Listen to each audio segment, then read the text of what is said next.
아, 지금이 말이죠. 2025년 6월 1일 오전 11시 37분을 가리키고 있네요. 이번은 전번 시간에 내가 여러분들한테 얘기했듯이 이번엔 이사도라 던컨에 관해서 얘기를 하겠습니다. 이 여자는 뭘 하던 여자였었냐면은 무용수죠, 무용수. 춤을 추는 그런 여자였었는데 여기 보면은 안젤라 이사도라 던컨 이렇게 나왔습니다. 안젤라 이사도라 던컨. 1878년 5월 26일에 태어나가지고 1927년 9월 14일에 사망했다. 이렇게 나옵니다. 안젤라 이사도라 던컨. 이 여자의 모습이죠. 미국의 무용수. 1878년 5월 26일 미국 샌프란시스코에서 출생했다. 집안이 가난해서 독학으로 무용을 시작했으며 뒤에 자유무용이라는 독특한 무용을 창시했다. 잠시 개인 교습으로 발레를 배운 적은 있지만 발레의 지나친 형식미를 싫어해서 곧 그만뒀다. 한때는 발레를 배운 적도 있다고 합니다. 발레라고 하면은 여러분들 클래식 무용이잖아요. 근데 클래식 무용 발레는 너무나 뭐라고 하나요?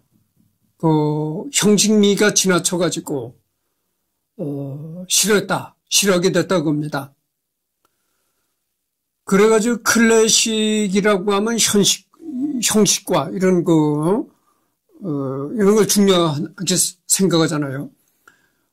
거기에 대한 반발심이 생겨서 클래식 발레를 그만뒀다 이런 얘기죠. 1895년 오거스터 데일리 극단에 들어갔고 1898년 카네기 홀에서 에설버트 네빈의 음악인 수선화를 공연에 성공한 후 이듬해 영국으로 건너갔는데 그곳에서 박물관을 드나들면서 그리스 문화에 심취하게 되었다. 그리스 석상들을 보며 영감을 얻은 그녀는 그리스 의상과 같이 줄 몇 개로 고정된 천으로 만든 의상을 입고 맨발로 춤을 췄다. 그러니까 이 발레 춤이라는 것은 말이죠. 클래식 발레 춤이라는 것은 어떤 정형화된 형식, 경건함 이런 거를 중요시 여기는 무용이다 그죠. 그러나 이사도라 던컨은 그런 형식미와 정형화된 어떤 그런 춤에 염증을 느끼고 자유로운 무용, 이런 거를 중요시 여겼다는 거죠. 그래가지고 맨발로 춤을 추는 그런 것도 했고, 그러니까 파격과 자유로움 이런 거를 추구하는 그런 무용을 했다고 합니다. 1902년 유럽에서 선보인 공연이 큰 성공을 거둔 후 그녀는 성공 가도를 달리기 시작했다. 1904년에는 러시아 공연을 했고 독일의 무용학교를 세우기도 했다. 1914년 프랑스에 무용학교를 세웠고 제1차 세계대전이 일어나자 무용학교를 야전병원으로 쓰게 하는 한편 1915년에는 라 마르세예즈에 맞춰 춤을 춰 반영을 얻었다.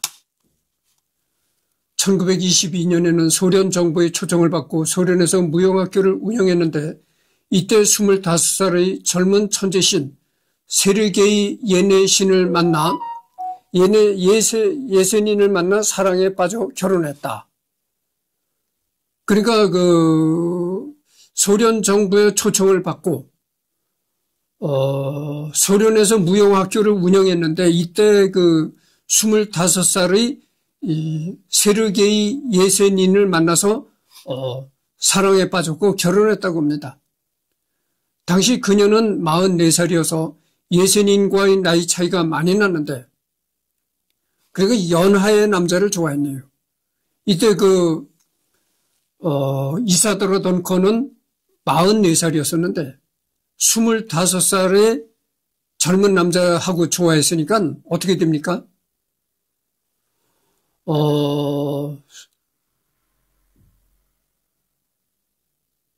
9살. 19살의 어린 남자하고 결혼했다고 그러죠. 무려. 그러니까 뭐 무려 한 20살 어린 남자하고 사랑에 빠져서 결혼했다 이거죠. 예선이는 우울증과 알코올 중독을 앓았고 마음에 드는 물건을 곧바로 구입하는 기벽이 있어 결혼 전부터 자주 다퉜다.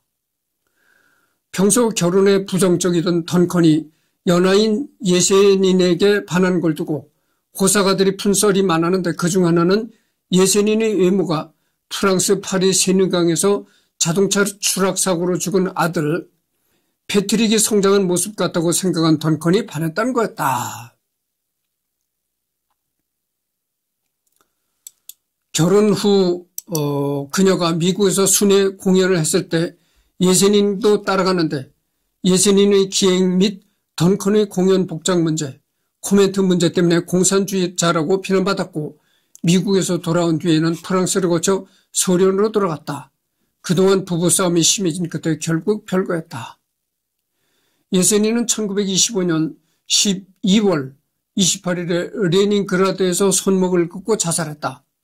죽기 전에 레프 톨스토이 소녀인 소피아 안드레예브나 톨스타야와 결혼했으나 법적으로 던컨과 이혼하지 않은 상태였기 때문에 소련 정부에서는 예선인 사후에 던컨을 상속인으로 지명했다. 여러분 소련의 톨스토이 아시잖아요. 소련의 유명한 소설가였던 톨스토이 딸과도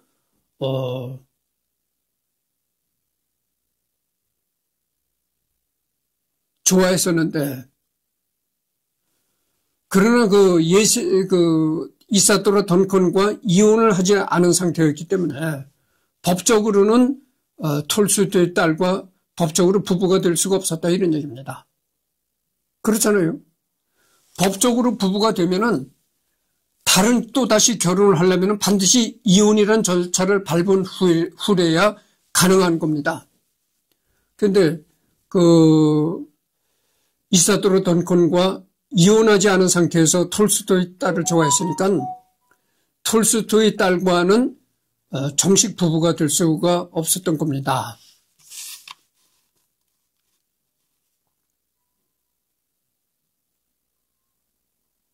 그래서 이 혼인신고라는 게 그래서 중요한 거죠.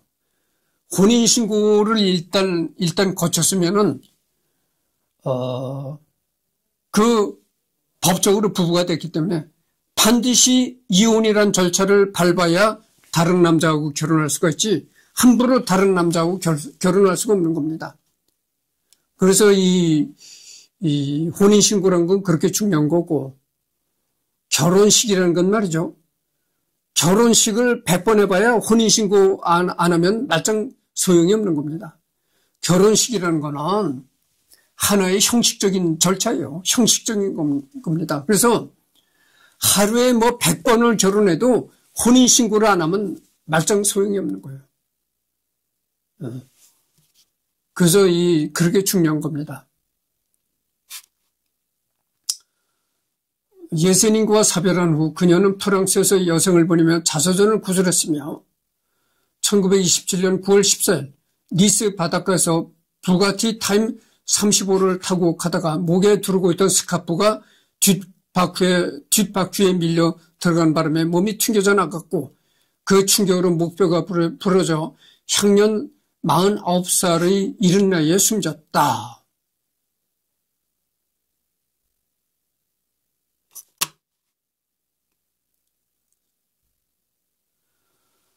그러니까 연하의 남자와 결혼했었는데 그 연하의 남자였던 예선이는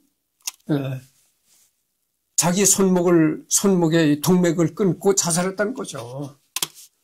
그래서 이제 예선인과 사별한 후 그녀는 프랑스에서 여성을 보내며 자서전을 구술했으며 1927년 9월 14일 프랑스 니스 바닷가에서 부가티 타임 35를 타고 가다가 목에 두르고 있던 스카프가 뒷바퀴에 밀려 들어간 바람에 몸이 튕겨져 나갔고 그 충격으로 목뼈가 부러져 향년 49살의 이른 나이에 숨졌다.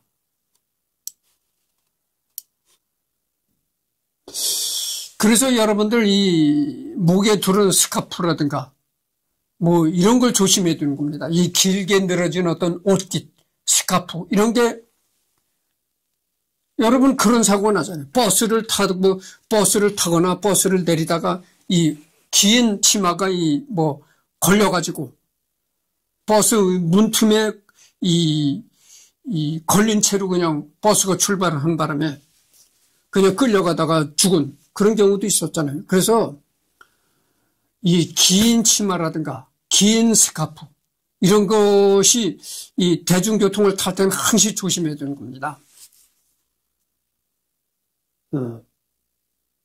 그래서 이 긴 치마라든가 긴 스카프 이런 것은 뭐 어떤 그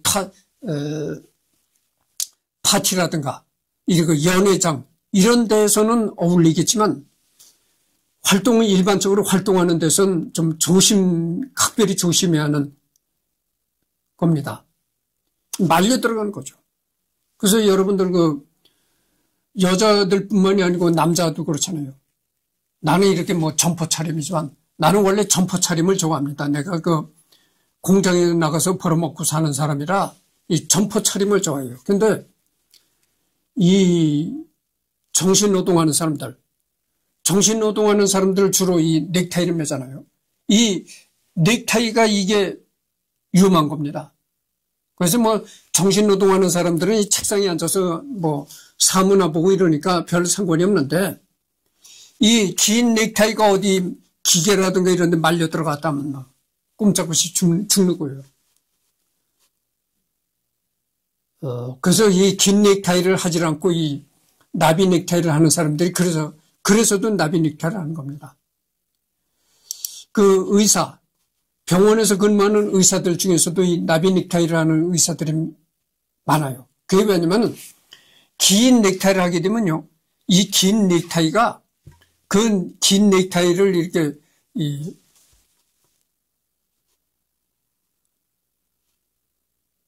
긴 넥타이에 얼마나 바이러스가 감염이 되어 있나 이거를 검사를 해봤답니다. 그래서 그 병원에 근무하는 의사들의 긴 넥타이를 잘라서 바이러스를 이렇게 증폭을 해보니까 그 의사들이 하고 있는 긴 넥타이에 엄청난 병균 바이러스들이 있다. 그런 거죠. 그래서 그 의사들이 그런 문제 때문에 의사들 중에는 이 긴 넥타이를 안 하고 이 나비 넥타이를 하는 의사들이 있습니다. 그렇던 걸 말씀드립니다. 그래서 이 긴 옷, 긴 스카프 이런 게 대중교통 타고 오르내릴 때 주의를 해야 되고 여러 가지로 문제가 되는 경우가 있어요.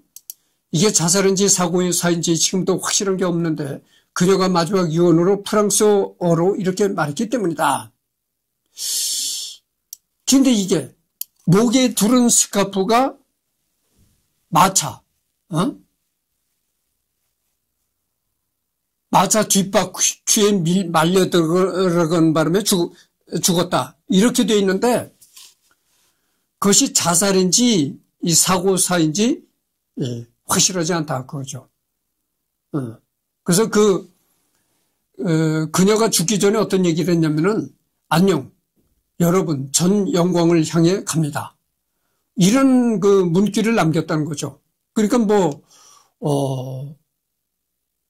사고사인지 일부러 죽기 위해서 그런 걸 했는지 분명치 않다는 겁니다.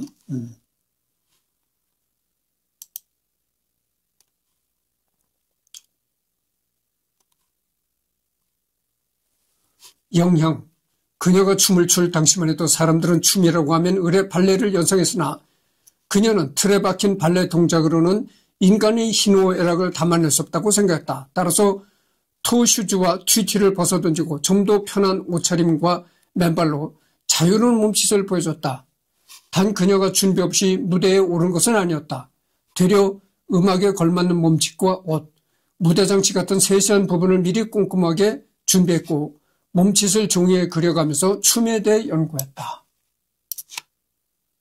그래서 방금 전에도 얘기를 했지만 틀에 박힌 어떤 발레 동작, 그러니까 형식미를 추구하는 클래식 음악의 발레, 이런 거에 환멸을 느꼈다고 하죠. 그래서 이 자유로운 어떤 그 형식이나 틀에 얽매이지 않는 자유로운 춤을 갈구했다고 하죠. 그래서 뭐 이사도라 던컨 같은 경우에는 뭐 발레, 클래식 발레 춤을 추는 여자들이 슈즈를 신잖아요. 발레 춤을 출 때 신는 슈즈라는 그 전용 발레 하는 여자들이 신는 신이 있어요.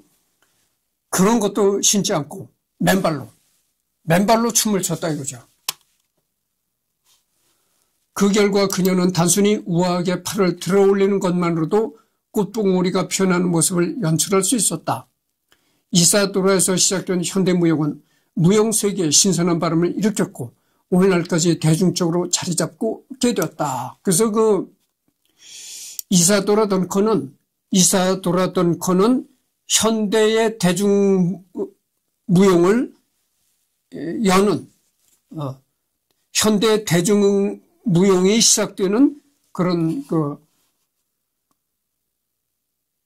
것을 예고하는 무용가였다.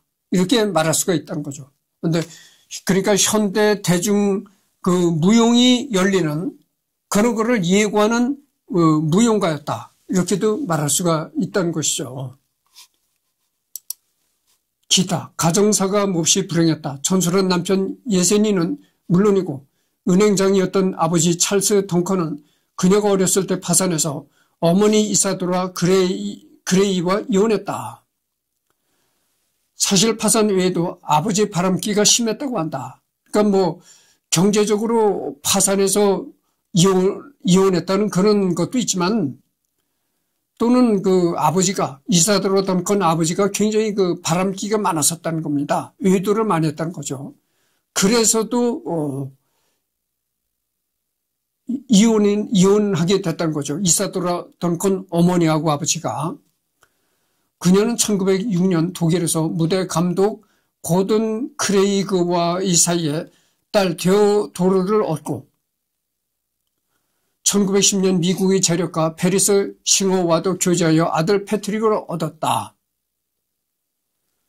1913년 비가 내리던 어느 날 무대 연습이 있던 덩컨은 먼저 자식들을 차에 태워 집으로 돌려보내는데 하필 차가 세느강 근처에서 빗길에 미끄러져 강으로 곤두박치고 사고가 일어난 지 1시간 반이 지난 후에 인양된 차에서 보모와 두 아이들은 싸늘한 시체로 발견되었다.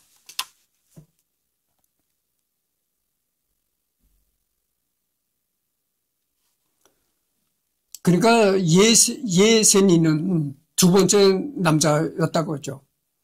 연하의 남자 예세니는 두 번째 남자고 첫 번째 남자는 누구였었냐면 1906년 독일에서 무대 감독을 하던 고든 크레이라는 남자였다고 하죠.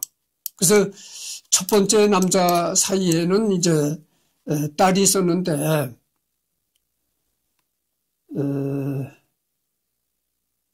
딸이 있었고 그 다음에 또 1910년에는 미국의 재력가 미국의 돈이 많은 재력가 페리스 싱어와도 사귀어가지고 아들을 또 낳았다 이런 얘기죠. 그래서 이제 그러니까 이 예세닌이라는 남자는 세 번째 남자네요. 세 번째 남자네.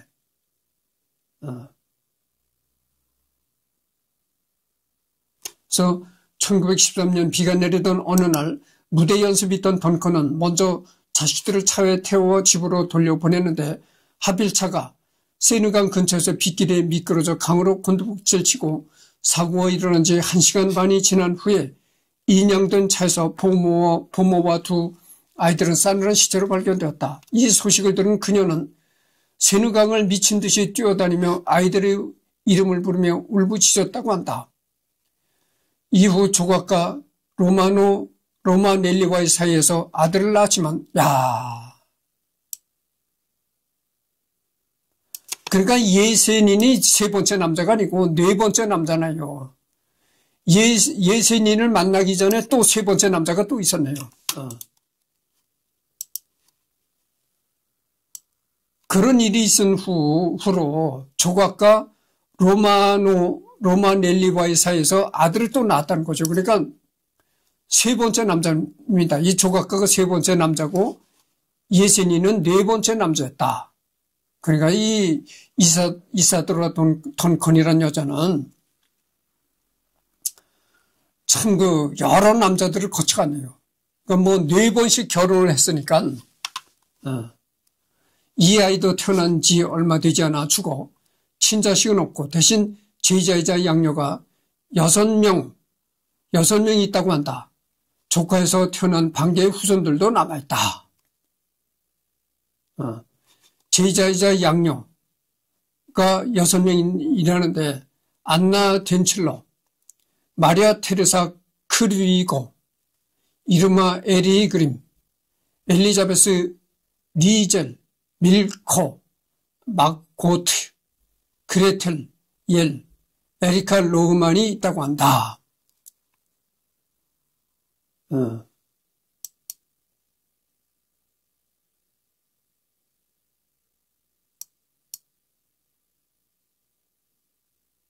아니지. 그러니까 예세닌이 뭐 네 번째 남자가 아니라 이게 봅시다.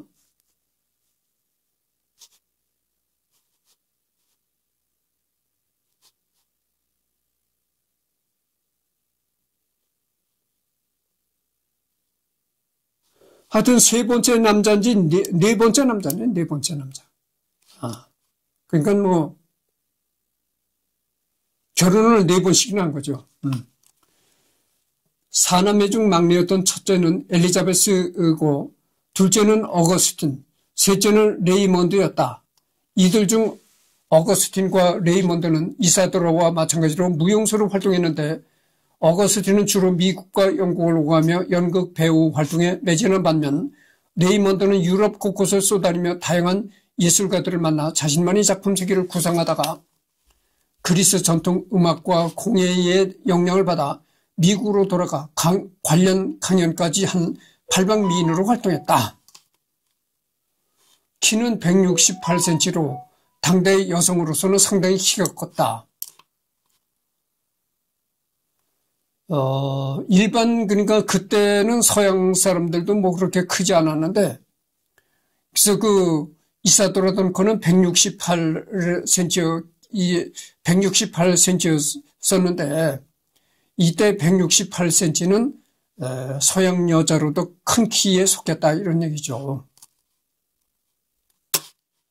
전기 영화로는 1968년 영국 프랑스 합작 영화 이사도라가 유명하다. 이사도라의 자서전을 기반으로 만들어졌으며 당시 아직 생존해 있던 이사도라의 측근들이 각본에 자문을 주기도 했다. 3시간 분량의 대작으로 기획되었으나 시사회에서 비평가들의 반응을 토대로 2시간 분량으로 편집되어 개봉하였다. 비평적으로 그는 그럭저럭 무난하다는 평가와 함께 흥행에는 실패했으나 주연을 맡은 영국인 명배우 바네사 레드 그레이브의 연기만큼은 크게 호평을 받아 칸 영화제 여우 주연상을 수상했다. 참고 자료 나이 3 마이 라이프 던컨이 1927년에 구설한 자서전 2003년에 한국에서 이사도라 던컨으로 출간되었으며 던컨이 소련으로 떠나기 전 분량에서 끝난다. 소련행 이후 죽음까지 분량은 부록으로 실렸다. 불멸의 여인들 김후 청와출판사 중에서 두드려라 열릴 것이니 혁명가 장의 던컨 편 불멸의 무용가들 이덕희 작가정신 2000년에 출판되었고 던컨 관련 내용이 있다. 무용의 역사 이민선 스포츠북스 중에서 던컨 관련 내용이 있다. 이런 얘기입니다. 그래서 이사도라 던컨에 대한 자료는 그렇게 많지 않습니다.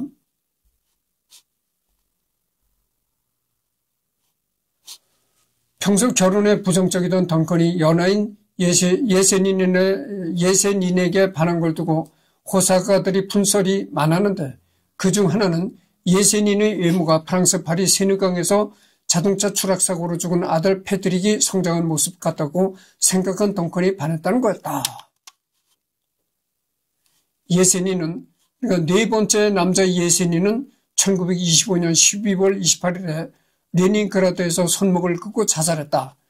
레닌그라드가 지금은 어디 있냐면은 명칭을 바꿨죠. 도시 명칭을 바꿔가지고 지금은 상트페테르부르크라고 합니다.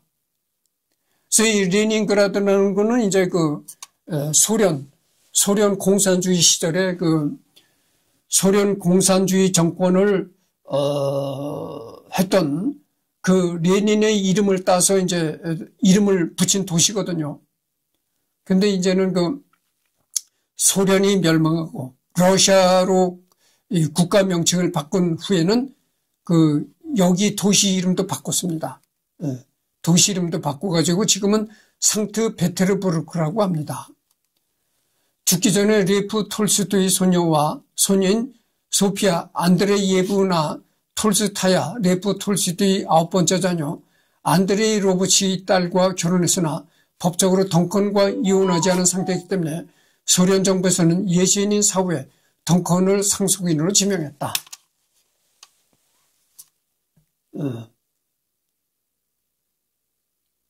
뭐 이런 얘기입니다. 하여튼 이 여자에 대한 자료는 많잖아요. 간단한데. 그래서 하여튼 이 여자는 이사도라 덩컨이라는 이 여자는 미국의 무용가였고 처음에는 발레를 했지만 클래식 발레 무용에는 염증을 냈다. 그죠? 형식을 중요시하고 그래서 클래식 발레에 대한 염증을 내가지고 자유롭고 막 발레 슈츠를 벗어 집어내버리고 그냥 맨발로도 춤을 추고 이런 자유로운 정신을 중요시했다. 그래서 그렇게 자유로운 정신으로 춤을 추는 이사도라 덩컨 무용이 현대 무용과 현대 대중무용의 시초가 되는 그런 계기가 되었다. 그런 얘기입니다. 그래서 이 여자는 이제 1878년 5월 26일에서 태어나가지고 1927년 9월 14일에 사망했는데 하여튼 4-5번씩이나 4번? 5번은 모르겠는데 하여튼 4번씩이나 결혼을 하는 그런 남자의 편력도 심했다. 이런 얘기입니다. 그래서 이 이사도라 덩컨은 처음이자 마지막입니다. 자료가 얼마 안 돼요. 그래서 다음에는 오늘 오후에 시간이 있으니까 또 다른 사람을 선정해서 하도록 하겠습니다.